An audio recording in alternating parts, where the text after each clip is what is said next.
안녕하세요. 오늘의 데일리 뉴스레터에 오신 것을 환영합니다. 1. 삼성의 새로운 무기. 2. 한국은 미국을 뒤집어 놓았습니다. 3. 바이든에 대한 마지막 경고. 한번 진실을 알아봅시다. 최근 이재용 회장이 삼성 SDI 연구소의 전고체 배터리 시험 생산 파일럿 9을 둘러본 것은 그만큼 자신감에 의한 표출로 업계에서는 보고 있습니다. 전기차 시장의 게임 체인저가 될 궁극의 배터리, 전고체 배터리 개발이 거의 막바지에 다다르지 않았나 하는 예상이 나옵니다. 마이크로 LED와 차세대 반도체 패키징, 퀀텀 다큐 OLED에 이어 삼성의 미래 먹거리를 책임질 혁신 기술이 삼성 SDI에 의해 첫 선물 보일 것으로 기대되고 있습니다. 고체 살리드, 톡보적솔, 그리고 삼성 SDI의 앞글자를 따서 지어진 생산 라인은 일명 S라인으로 불립니다. 그만큼 여러 의미를 담고 있는 S라인은 약 2,000평 규모로 조성 중인데 하반기에 이르러 시제품 생산에 들어갈 예정이고 시제품은 소형 배터리가 될 것으로 알려지고 있습니다. 이를 바탕으로 점차 제품 라인업을 늘려나갈 것으로 보입니다. 이런 삼성 SDI의 행보를 지켜보고 있던 몰리버 집세 BMW 회장은 지난해 12월 한국을 직접 방문해 이 회장과 긴밀한 협의를 한 이후 이어 경영진이 한국을 방문해 전고체 배터리 관련 협력 방안을 논의한 것으로 알려져 있습니다. 최근 BMW는 전기차 분야로 두각을 나타내고 있는데 주행 기술은 세계 정상급이지만 배터리만큼은 삼성 SDI에 의지하고 있습니다. 3년 전 배터리 개발을 천명했다가 1년 만에 포기하고 이를 해결할 파트너로 일찌감치 삼성전자를 지목해 오랜 관계를 유지하고 있는 중입니다. 그에 따라 전고체 배터리 시제품은 BMW 일부에도 장착돼 테스트용으로 사용될 것으로 보입니다. 전고체 배터리가 미래 전기차 시장의 게임 체인저로 평가받는 이유는 성능, 화재 안전성 모두 지금의 전기차 배터리보다 훨씬 우수하기 때문인데 특히 기존 배터리보다 에너지 밀도가 높습니다. 이는 배터리 부품수 및 부피 감소로 이어지게 되고 이는 차량을 설계할 때 지금보다 더 넓은 공간을 확보하는 데 도움이 될 수 있다는 의미입니다. 삼성 SD는 2013년부터 전고체 배터리 관련 기술을 선보이면서 10년 가까이 기술 고도화에 힘쓰고 있는 상황입니다. 덕분에 주행거리 800km, 1,000회 이상 충방전이 가능한 전고체 배터리를 개발하는 데 성공하기도 했습니다. 손미카엘 삼성 SDI 부사장은 지난달 컨퍼런스콜에서 전고체 배터리 파일럿 라인은 업계 최초의 순수 전고체 생산 라인이라고 밝히면서 자신감을 내비추기도 했습니다. 초기 시장을 선점할 경우 이에 따른 경제 효과는 앞으로 수백조 원에 이를 것으로 예상됩니다. 특히 전기차뿐만 아니라 항공 모빌리티 등 배터리를 사용하는 이동수단, 운송수단으로 확대될 경우 천문학적인 규모의 수익을 기대할 수 있다는 것이 업계의 시각입니다. 물론 여러 기업들이 나오지만 한국이 거의 독점할 것으로 보는 시각이 압도적입니다. 자동차와 반도체, IT, 철강 등이 국가의 기반을 이루듯 가까운 미래에는 모든 부분의 배터리를 사용할 것으로 예상되면서 국가 발전의 기들이 될 것으로 전망하고 있습니다.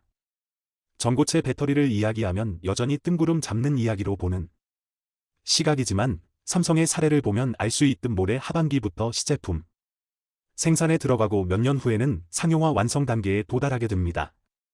LG에너지솔루션, SK이노베이션, 토요타, 세계 스타트업 등 여러 분야의 기업들이 전고체 배터리 개발에 사활을 걸고 있으면서 과연 이 시장의 첫 1위는 어떤 기업이 될지 주목받고 있습니다. 글로벌 경기 침체의 여파로 작년 4분기 세계 디램 반도체 시장이 전분기 대비 30% 이상 줄어든 것으로 나타났지만 삼성전자는 인텔을 제치고 글로벌 반도체 기업 1위에 올랐습니다.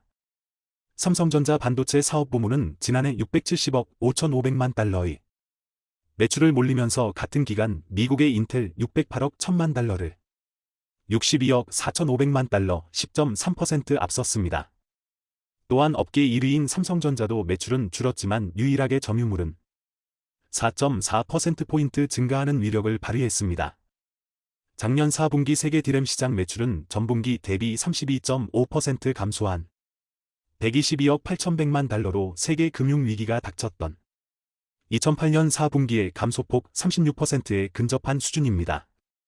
업체별로는 모든 기업의 매출이 하락했는데 1위 삼성전자의 작년 4분기 매출은 55억 4천만 달러로 전분기 대비 25.1%가 줄었지만 반면 시장 점유율은 40.7%에서 45.1%로 뛰어 시장 95% 이상을 장악한 빅 3분 업체 가운데 유일하게 상승했습니다. 2위 SK하이닉스 28.8, 27.7%, 3위 미국 마이크론 26.4, 23%는 모두 점유율이 하락했습니다. 업계에선 삼성전자가 유일하게 인위적 값산을 선언하지 않고 버티면서 경쟁사와 격차를 벌리고 있다고 평가합니다. 트렌드포스는 삼성이 공격적인 가격 경쟁을 펼친 덕분에 전반적인 수요 부진에도 불구하고 출하량을 늘릴 수 있어 고평가했습니다. 그러나 그런 악조건 속에서도 반도체 1, 2위를 거머쥐고 있는 삼성전자와 SK하이닉스지만 바이든 행정부가 발표한 반도체 보조금 지급 기준을 두고 당혹스러움을 감추지 못하고 있습니다. 이 정도라면 기존의 반도체 법과는 상당 부분 다르고 처음부터 이런 조건을 달았으면 아마 미국의 반도체 공장을 건설하지도 않았을 겁니다. 특히 이미 부지 선정까지 마치고 미 현지에 투자를 진행하고 있는 반도체 기업들이 우선 착공을 하게 몰감해 놓은 다음 본색을 드러낸 것입니다. 삼성전자는 진퇴양난 상황에 빠지면서 당장 보조금 신청을 할지 말지 결정해야 하는 고민이 깊어질 수밖에 없습니다. 정인교 인하대 국제통상학과 교수는 미국 중심으로 동맹국들의 기술연합이 이뤄지는 상황에서 미국과 같이 가지 않을 수도 없는 노릇이다 이라면서 몰래는 정부 간 협상을 통해 정할 문제를 미 정부는 약자들인 기업들한테 직접 가이드라인을 제시하면서 기업들의 부담이 더 커질 수밖에 없다고 했습니다. 이 내용을 보면 기가 막힐 정도입니다. 이건 눈 떠 있는 상태에서 물건을 훔쳐가는 도둑들과 똑같습니다. 반도체 기업들은 지난 28일 공개된 미 정부의 보조금 지급 기준에서 초과 이해 환수제 등의 내용을 보고 깜짝 놀랐습니다. 전혀 예상하지 못했던 요구를 미국이 일방적으로 추가함으로써 한편으로는 분노까지 나오고 있다고 했습니다. 미 상무부는 1억 5천만 달러 약 2천억 원 이상의 반도체 보조금을 받는 기업은 초과 수익의 일부를 미 정부와 공유해야 한다는 원칙을 밝히면서 미 상무부는 기업이 제출한 수익 전망치 대비 실제 수익이 크게 못 돌 경우 최대 보조금의 75%를 가져갈 수 있다는 조건까지 달았습니다. 삼성전자는 현재 170억 달러 약 22조 3천억 원을 투자해 텍사스주 테일러시의 반도체 파운드리 공장을 짓고 있습니다. 보조금 규모가 설비 투자액의 5에서 15% 수준인 점을 감안하면 이 회사는 최대 3조 3천억 몸가량을 바를 수 있는데 수익 수준에 따라 2중 2조 5천억 몸까지 정부에 반납할 수 있다는 것입니다. 또 국방 안보 분야의 첨단 반도체 무선 공급을 하거나 미 정부의 반도체 시설을 제공할 의사가 있는 기업의 이름을 보조금 지급 우선순위에 몰리겠다고 합니다. 보조금 많이 받고 싶으면 미국의 반도체 시설을 공유하라는 것입니다. 이는 돈 한 푼 안 들이고 거저 갖겠다는 것입니다. 또한 더 못 끼는 것은 보조금 지급 조건의 사업의 예상, 현금 흐름과 수익률 등의 수익성 지표를 따져 재무 건전성도 들여다볼 수 있다는 내용도 담고 있습니다. 기업들은 이 과정에서 발생할 수 있는 기밀 유출 위험이 있다고 지적합니다. 실제 반도체 업계에서는 특정 기업이 어떤 장비를 쓰는지부터 어떤 방식으로 장비틀을 배치하는지까지도 중대한 영업 기밀이라고 했습니다. 반도체가 나노 단위의 아주 미세한 공정을 통해 생산되는 만큼 작은 차이만으로도 생산 효율이 크게 개선될 수 있기 때문이라는 것입니다.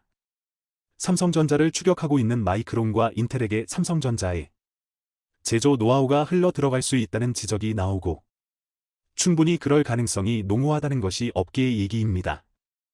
김선우 메리츠증권 연구원은 재정 지원을 받으려면 미 상무부에 제조시설의 세부 사항이나 기술 역량을 공개하라는 것과 같은 건데 반도체 생산 공정은 제조기업의 극비 사항으로 몸가 및 성능 경쟁력에 직결되는 부분이라며 경쟁사와 공정에서 얼마나 차이를 내느냐가 중요한 반도체 산업에서 정보 공개는 치명적일 수 있다고 지적했습니다. 또한 미국의 정책은 중국에 수십조 원 쏟아부어 지은 공장이 무용지물이 될 수 있다고 비난했습니다. 결국 믿는 도끼에 발등 찍혔다는 말이 남을 수밖에 없는 상황입니다. 이런 나라하고 무슨 동맹이라고 하고 미래지향적인 일을 추진합니까? 이런 것들을 보고 날강두도라고 합니다. 고작 몇 조 원 집어주고 수십조 수백조를 도톡질해 가려는 미국의 행태에 분노하지 않을 수 없습니다. 지난 2000년대까지는 세계화의 분위기 속에 자국 공장이 아니라 인건비가 저렴하고 환경규제가 거의 없는 지역으로 공장과 일자리가 몰려갔습니다. 그 결과 중국이 가장 큰 혜택을 보면서 지구 역사상 전례 없는 경제 발전을 이뤄내 단기간에 글로벌 패권을 놓고 미국과 경쟁하는 국가로 성장했습니다. 그런데 중국은 국가 경제가 발전하고 군사력이 커질수록 주변국에 대한 압박과 견제가 강력해졌으며 급기야 2030년엔 국내 총생산 GDP를 기준으로 미국을 넘어서겠다는 포부를 드러내자 패권을 놓치지 않기 위한 미국에서도 상당히 다급한 움직임을 보이고 있습니다. 특히 명목상 중국을 견제한다는 정책이 오히려 한국을 비롯한 유럽과 서방의 동맹국들에게도 경제적 손해를 입히게 되는 가운데 얼마 전엔 기존의 인플레이션 감축법안인 IRA를 뛰어넘는 8년간 2,800조에 달하는 시장을 독차지하겠다는 입장을 내놓았습니다. 미국의 바이든 대통령은 2월 7일 워싱턴의 하원 본회의장에서 국정연설을 진행했고 대통령의 이름으로 미국의 도로와 다리 그리고 고속도로는 전부 미국 제품으로 만들어질 것이라고 천명했습니다. 그리고 추가적으로 필요한 목재와 철강부터 케이블까지 미국산 제품의 사용을 보장할 것이라며 이는 새로운 국제무역 규칙과 완전히 일치한다고 강조했습니다. 바이든 대통령이 천명한 바이 어메리컨의 핵심은 그동안 미국의 산업계를 점령한 중국산 소재에서 탈피해 자체적인 구매 조달 시장을 구축하겠다는 의도로 자국산 소재를 적극 활용해 중국으로 가는 경제적 이익을 원천 차단한다는 입장입니다. 미국의 이번 결정으로 인해 앞으로 미국 내 건설 토목과 같은 인프라 사업이 활기를 띨 전망이며 그 규모는 자그마치 2,800조 원에 달한다는 시장조사 기관의 분석 결과가 나왔습니다. 바이든 대통령의 바이 아메리칸 정책이 나오자 미국 내 상당수 기업들이 수혜를 보고 미국에 수출하던 한국 기업들이 손해를 볼 것이란 분석이 나왔지만 공급망에 타격을 입게 될 미국의 기업들이 정상적인 사업 활동에 지장이 생길까 우려하며 이번 정책에 불안해하고 있다는 소식이 들리고 있습니다. 마치 일본의 반도체 소재 수출 규제와 중국의 호주에 대한 무역 제재처럼 자국의 이익을 우선으로 하는 줄 알았던 정책이 오히려 미국의 경제 발전과 공급망을 더욱 위태롭게 할 것이라는 전망을 자세히 알아보겠습니다. 2024년 미국 대선을 앞두고 바이든 대통령의 자국 우선주의 행보가 더욱 강해지고 있습니다. 이번 2,800조 원 규모의 바이 아메리카 정책 역시 글로벌 경기 침체를 해결하기 위한 방안으로 미국 내 제조업과 건설 경기를 끌어올려 일자리 창출과 경제난 해소를 목적으로 하고 있습니다. 물론 이런 일회성 정책은 바이든 대통령의 지지율을 단기간에 올릴 수 있는 좋은 이벤트가 될 수 있지만 중장기적인 관점에서 특히 기업들 입장에선 오히려 더욱 많은 부작용이 우려된다는 전망이 나오고 있습니다. 미국의 건국 이래 사상 최대 인프라 투자가 예고되어 있는 가운데 미국 내 생산 능력은 이런 대규모 투자를 감당할 수 없는 상황입니다. 8년간 2,800조 원에 달하는 이번 투자는 주로 철도와 고속도로, 석유화학 산업과 철강산업 발전소와 케이블 그리고 전자산업까지 대부분의 인프라 건설과 제조업 분야에 걸쳐 있는데 미국은 위와 같은 산업 분야의 상당 부분을 한국과 중국 그리고 유럽에 걸쳐 수입하는 등 해외 의존도가 높은 것으로 드러났습니다. 각 산업 분야마다 다르지만 위의 산업들 중 대략 54%가량을 해외 수입에 의존하고 있는데 대부분 인력 위주의 노동집약형 산업이라 단기간에 국산화하기란 어렵다는 소식입니다. 즉 정부의 정책으로 해외 수입이 완전히 막힌다면 미국 내 수요가 폭발해 가격이 급등할 것이며 현지 기업들은 장비와 부품을 비싸게 조달하게 되고 높아진 단가는 공사 비용과 건설 비용에 반영되어 국가 전체의 예산을 늘릴 수 있다는 지적이 나옵니다. 특히 무엇보다 우려되는 사항은 미국 내 인건비와 생산원가는 세계 최고 수준으로 지금처럼 고금리 현상의 원가가 높아지는 건 기업들도 상당히 두려워하는 현상이라는 것입니다. 높아진 생산 단가는 쉽게 내려가지 않으며 바이 아메리칸 정책으로 반짝 수요가 생긴다 한들 이번 정책이 끝나면 많아진 생산량을 수출로 돌려야 하지만 미국의 높은 원가로 생산된 제품들이 글로벌 시장의 경쟁에서 살아남기란 사실상 불가능하다는 전망입니다. 결과적으로 정부 정책을 통해 잠깐의 붐을 일으킬 수는 있지만 원가 상승으로 도미노 물가 상승이 유발되고 자국 기업들의 경쟁력이 약화되어 세계 시장에서 설 자리가 사라지는 등 부작용이 우려된다는 것입니다. 그런데 미국 내 기업들은 중국의 제품은 수입하지 않아도 대체재가 있지만 한국의 수출 품목은 높은 기술력과 독점 생산으로 사실상 대체가 불가능한 품목이 많아서 어쩔 수 없이 수입해야 하는 품목이 있습니다. 한국은 90년대 이후 미국을 상대로 한 번도 빠짐없이 매년 수십조 원의 흑자를 올리는 전통적인 대미 무역 흑자국입니다. 그만큼 한국의 제품들이 미국 시장에서 빼놓을 수 없는 역할을 하고 있는데요. 대표적으로 자동차 반도체 등 제조업체부터 석유화학 선박 그리고 철강 제품과 중화학 공업, 철도와 차량의 핵심 부품과 건설자재와 장비 그리고 고압 케이블까지 산업 전반적으로 쓰이는 필수 소재들을 미국에 수출하고 있으며 미국 산업계에서 한국산 부품과 소재가 쓰이지 않는 곳이 없습니다.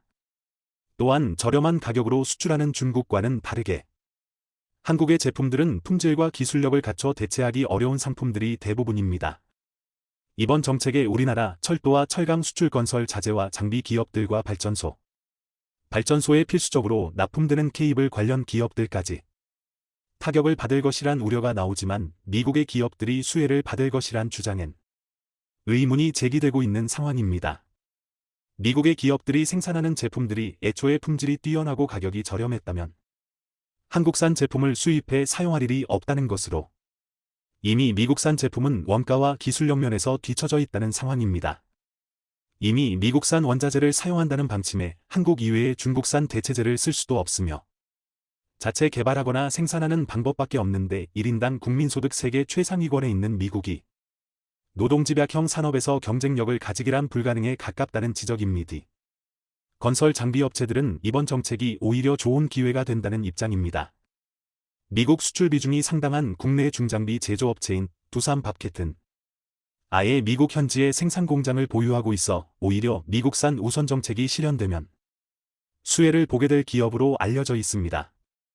마치 미국의 IRA 정책으로 전기차와 배터리가 미국 내 생산 조건을 만족해야 한다는 조항 때문에 오히려 한국의 배터리 기업들이 미국 시장을 점령하게 된 상황과 비슷하게 흘러가고 있습니다.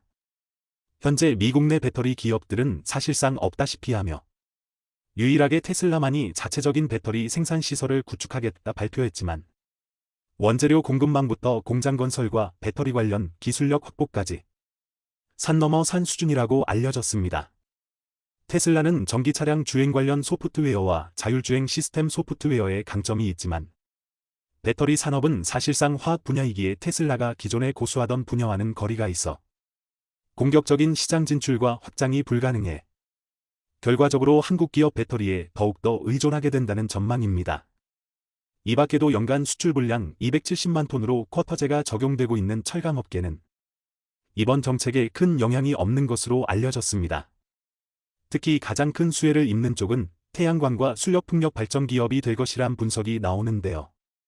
먼저 미국 내 태양광 시장은 한국 기업들이 사실상 점령하고 있으며 중국에만 공장을 가지고 있는 중국계 태양광 업체들이 퇴출되는 수준이라 미국 내 공장을 확보한 한국 기업들의 시장 지위는 더욱더 튼튼해질 것으로 보입니다.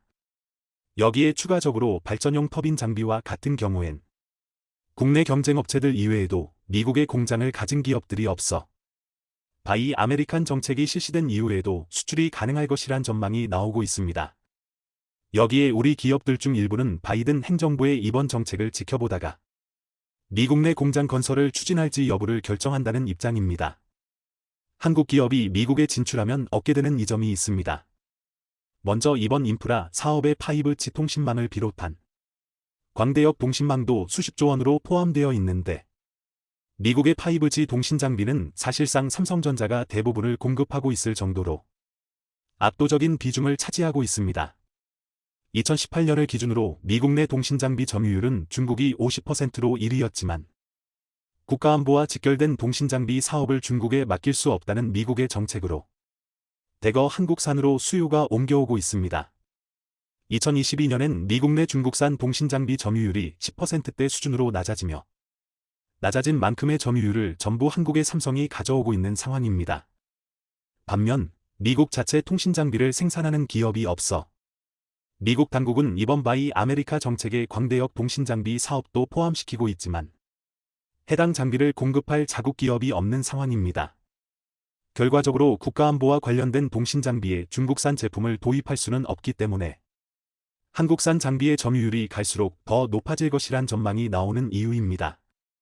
미국은 이번 정책으로 자국 내 경제를 활성화하고 미국의 국가 경쟁력을 높이려는 목적이지만 사실 진정한 목적은 바이든 행정부가 차기 대선 승리를 목적으로 공격적인 정책을 펼치고 있다는 의견이 대다수입니다. 글로벌 시대의 이러한 정책은 오히려 자국 기업들에게 마이너스가 될 수도 있는 부작용을 낳을 수도 있습니다. 물론 자국산 제품과 기술력을 밑바탕으로 한 경쟁력이 있다면 굳이 수입해 사용할 이유가 없지만 경쟁력 없는 분야에서까지 국산화를 고집하다가 큰 낭패를 본 기업과 국가들이 한두 곳이 아니기 때문입니다. 대표적으로 얼마 전 일본의 미쓰비시가 제트 여객기 시장에 진출하려는 목적으로 11조 원의 연구개발 비용과 15년 이상의 연구개발 기간을 들였지만 결국 단 한 건이 수출과 판매를 이뤄내지 못하고 시장에서 철수한 사례는 너무나도 유명합니다. 세계 제트 여객기 시장을 양분하는 보잉과 에어버스도 한국항공우주산업 KAI에게 여객기 관련 준할개와 꼬리날개, 동체와 랜딩기어 시스템 등 다양한 부품을 생산 맡기고 있는 만큼 경쟁력 있는 기술의 적절한 도입은 국가 경쟁력을 한 단계 높이는 결과를 가져옵니다. 미국의 투자 보조금을 받으면 10년간 중국 내 첨단 반도체 생산량을 5% 이상 확장할 수 없다는 미 상무부 발표에 대해 반도체 업계에서는 최악은 면했다는 반응이 나왔다고 했습니다. 중국 공장 운영이 전면 차단될 수 있다는 우려와 달리 공장 시설의 부분 업그레이드는 가능할 것으로 보인다는 반응입니다. 미국 정부가 반도체법 가드레일 안전장치 조항 세부 규정에서 우리 기업의 중국 내 공장에 대한 규제를 예상했던 것보다 그나마 약간 완화한 것은 한국 기업들의 강력한 반발과 투자 철회도 불사하겠다는 우회의 경고성 메시지의 효과 때문이라는 것이 업계의 분석입니다. 그렇지만 이 부분에 대한 평가는 엇갈리고 있고 실제 중국 공장 외에 특수적인 부분에 대해서 미 상무부는 그런 의미가 아니다는 견해와 함께 한국과 대만을 방문해 설명과 함께 협의하겠다는 입장을 보이고 있습니다. 자, 언론에 따르면 삽성과 SK의 압사가 중국 공잡에 투자한 돈은 무려 70조 원 가까이 된다고 했습니다. 이런 천문학적인 금액을 미국 말 한마디에 따라 무용지물이 될 수 있다는 것은 중국 제재가 아니라 한국을 제재하는 것과 비슷한 맥락이고 삼성이나 SK에 나아가서는 한국에 치명적인 타격을 입히는 것과 같습니다. 한국으로서는 강력하게 반발하고 모든 것을 원점으로 되돌리겠다고 초강수를 뒀어야 합니다. 기업들은 정부의 눈치를 보고 정부는 미국의 눈치를 보면서 온유하게 협상하겠다고 하는 것은 처음부터 고개를 숙이고 들어가는 것과 같고 따라서 그런 자세는 미국의 결정에 별다른 변화를 주지 못하게 됩니다. 칼자루는 한국과 대만이 쥐고 있는 것이지 미국이 쥐고 있는 게 아니지 않습니까? 미국에 팔기 위해서는 미국의 생산 공장을 지어야 한다는 논리는 잘못된 것입니다. 한국에서 생산한다고 미국 업체들이 수입하지 않겠습니까? 그런 의미에서 보면 미국이 한국 기업들에 감사해야 옳은 것인데 오히려 독소조항을 넣어서 자국의 이익만 최대한 불리겠다는 것은 잘못된 것 아닙니까? TSMC가 일본에 건설하는 10조 원짜리 반도체 공장에 일본 정부는 4조 원을 지원했는데 삼성이 미국에 짓는 33조 원짜리 공장에 미국은 보조금으로 최대 3조 원대 정도 지원하겠다고 하면서 온갖 생색은 다 내고 자신들에게 유리한 조항만 집어넣고 있습니다. 그런 미국의 발표에 언론이나 정부에서는 다행한 일이라고 안도하는 모습을 보이고 있습니다. 정작 당사자인 삼성과 SK에서는 아직 두고 보겠다는 입장인데 3자들이 나서서 다행이라고 합니다. 미국에 질질 끌려다녀도 좋다는 뉘앙스입니다. 미국은 한국의 이런 모습을 모니터링하면서 이후 그 수위에 따른 전략을 짜게 됩니다. 미국의 정책을 보면 일단은 크게 건드려 그에 대한 반응을 수집하면서 풀어 주었다가 이후에 다시 하나씩 서서히 옥죄는 방법을 사용하곤 했습니다. 따라서 이번 발표에 한국 언론이나 정부에서 다행이다는 그런 평가를 해서는 안 됩니다. 기본적인 독소 조항이 그대로 남아있는데 겨우 중국 내 5%의 완화에 다행이라고 평가하니 미국에서 어떻게 보겠습니까? 미 정부의 가드레일에 따르면 한국 기업들이 중국에서 생산하는 제품은 최첨단은 아니지만 대부분 구현 내 것이 공정 이상이기 때문에 10년 내 5% 확장 규정이 주로 적용됩니다. 삼성전자와 SK하이닉스가 중국 내 공장의 생산 능력을 향후 10년간 웨이퍼 기준 5% 이내 범위에서 확장할 수 있다는 뜻입니다. 관계자는 기술이 고도화되면 웨이퍼당 생산량이 늘어나기 때문에 실제 반도체 기업들의 여유는 더 많을 것이라며 결론적으로 한국 기업들의 영향은 크지 않을 것으로 예상된다고 했습니다. 언론의 그런 반응 때문에 생산 능력 제한이 반도체 산업에 치명적으로 작용할 것이라는 측면에서 보는 경고는 눈길을 끄지 못할 정도입니다. 메모리 반도체는 한 가지 제품을 대량 생산함으로써 수익을 극대화하는 산업입니다. 환철성 서울대재료공척부 석좌 교수는 디램과 낸드 플래시는 최근 5년 동안 매년 각각 5%, 10%씩 증가했는데 10년간 5%만 중산하라는 건 메모리 사업을 하지 말라는 것과 같다고 지적했습니다. 10년 동안 최소 50% 이상 중산할 수 있는데도 이를 억제해 10년 동안 5%만 중산할 수 있다는 얘기입니다. 메모리 반도체는 경기 사이를에 따라 수요가 폭발적으로 늘어날 수 있는데 중국 내 생산량 제한은 두고두고 부담이 될 것이라는 의견이 그래서 나오는 겁니다. 우리 기업들이 당분간 중국 공장을 운영하면서 기술을 향상해 경쟁력 우위를 유지할 수 있게 된 것입니다. 삼성전자는 미 상무부 가드레일 조항에 대해 오늘 발표 내용을 면밀히 검토해 향후 대응 방향을 수립할 계획이라고 공식 입장을 밝혔습니다.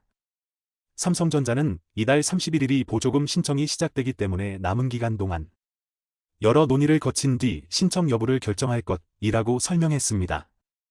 레이먼도 상무장관이 보조금 경쟁을 원하지 않는다고 한 것은 한국과 대만도 자국 반도체 산업을 위한 보조금 정책을 도입하려는 움직임에 대한 즉 우리의 반도체 클러스터를 겨냥한 발언으로 이를 의식한 미국 당국의 태도에 영향을 미쳤을 것이라는 게 엄기의 얘기입니다. 반도체 업계에서는 미국 당국이 지금처럼 삼성이나 SK를 과도하게 옥죄면 200조 원이 넘는 미국 투자를 재검토하겠다는 메시지를 보낸 것이라며 용인 반도체 클러스터 조성 계획이 미중 양국을 압박하는 좋은 카드가 했다고 했습니다. 반도체 업계 관계자는 일단 가드레일 조항에선 약간 완화됐다고 하지만 여전히 턱없이 적은 보조금에 비해 미국 반도체 공장 투자는 국내 투자보다 인건비, 건설비 등이 많이 드는 데다 예상 초과 이익 환수, 경영 기밀 공개와 같은 독소 조항이 여전하기 때문에 지속적으로 양국 간 협의를 지켜봐야 할 것 같는 견해를 보였습니다. 반도체 프로그램을 전담하는 상무부의 마이클 슈미트 반도체법 프로그램 사무국장 및 고위 당국자들은 애정에 없었던 10여 개 한국, 대만, 일본 3개국 언론들을 초청해 국무부 외신기자클럽 FPC에서 간담회를 열었는데 이 자리에서 한국 기자들은 노골적이고 직접적인 포문을 열면서 참석한 상무부 관계자들을 곤혹스럽게 했습니다. 이날 열린 간담회는 한국과 대만의 불만이 폭주한 상황을 의식해서인지 다독이는 모습이었다고 했습니다. 우리는 동맹국 및 파트너 국가들과의 조율이 절대적으로 중요하다고 생각한다며 동맹국들과의 협조가 매우 중요한 만큼 한국 등과 긴밀히 협의하면서 공동된 국가 안보 이익을 증진할 것이라고 했습니다. 상무부 당국자는 간담회 직후 한국 정부와 협의를 위해 바로 한국으로 출발하고 이후 일본, 대만을 방문할 것이라고 밝히면서 드러난 불만을 의식하고 있는 기색이 역력해 보였다고 참석자들은 전합니다. 이 간담회에서는 한국과 대만에서 우려하고 있는 부분에 대한 보충 설명을 했습니다. 민감한 기술 정보가 유출될 수 있다는 우려도 제기되는 항목에 대해서 다만 중국 공장의 기술 수준을 업그레이드하는 건 가능해 그나마 우리 기업들이 한숨 돌릴 수 있게 됐습니다. 공통 이익을 증진할 수 있는 포럼을 제공하는 것이지 지식재산권 IP나 실질적인 확장은 생산시설 확대를 말하는 것이어서 기술 수준은 발전시켜도 무방하기 때문입니다. 기업들이 기밀로 여기는 정보의 공유가 아니다. 고 했습니다. 미국이 IRA에 이어 반도체법으로 미국만의 이득을 추구해 결국 기술이 발달하면 한 웨이퍼당 생산할 수 있는 반도체 수도 늘어나 사실상의 증산도 가능할 것으로 우리 업체는 분석하고 있습니다. 미국에 투자할 이유가 없다고 지적한 부분에 대해서는 우리는 한국과 관계를 매우 중요하게 여긴다. 중국 공장의 기술 수준 업그레이드는 앞서 지난해 10월 미국의 수출 통제로 막혔지만 우리 기업은 1년 유예를 적용받아 올해 10월까지 가능합니다. 한국의 반도체 기업들은 세계에서 가장 중요한 기업들에 속하고 우리는 진심으로 미국 반도체 산업에 외국인 투자가 활발해지기를 바란다. 반도체법 규정은 미국 기업들에도 동일하게 적용된다는 점을 강조했습니다. 따라서 우리 업체들이 중국에서 기술 경쟁력을 유지할 수 있는 길은 계속 열려 있어 회학의 차이나 리스크는 피할 수 있게 됐습니다. 보조급을 받는 기업의 초과 이익을 공유할 것이라고 한 부분에 대해선 기본적으로 사업의 실제 이익이 예상치와 부합하면 공유할 부분이 없지만 이와 함께 미 상무부는 중국에서의 생산 확대 제한과 함께 화웨이 등 중국 업체와의 반도체 공통 엄구 개발을 금지하는 원칙도 재확인했습니다. 이 예상치를 상당히 초과하면 특정 기준을 초과한 부분은 미국 정부에 반환하고 정부는 그 돈을 우리 반도체 생태계에 재투자하게 될 것이다. 는 원론적인 얘기였습니다. 아니, 우리가 번 돈을 왜 미국에 줘야 합니까? 또한 중국의 공장에 대해 반도체법의 의도는 반도체 생산시설 확증이나 새 시설 건설을 막는 것일 뿐 운영 중인 시설을 중단시키려는 게 아니다. 사업성을 유지하기 위해 업그레이드할 필요가 있다는 점을 이해한다.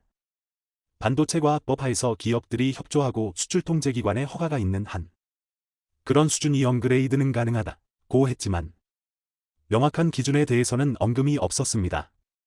미국의 이 같은 정책에 한국이 다행이다고 할 게 아니라 우리 정부의 명확한 입장을 분명하게 내세우는 강력한 자세를 취했어야만 합니다. 왜 밀실에서만 미국과 협의를 하는 저 자세의 눈치를 보이고 왜 감의 위치에 있는데도 미국의 정책에 끌려다니면서 우리의 입장을 설명하겠다고만 할 뿐에 정정당당하게 우리 기업의 입장을 강하게 요구하지 못하느냐는 겁니다. 미국의 비죄 증거 있습니까? 눈치만 보게. 그렇지 않습니까?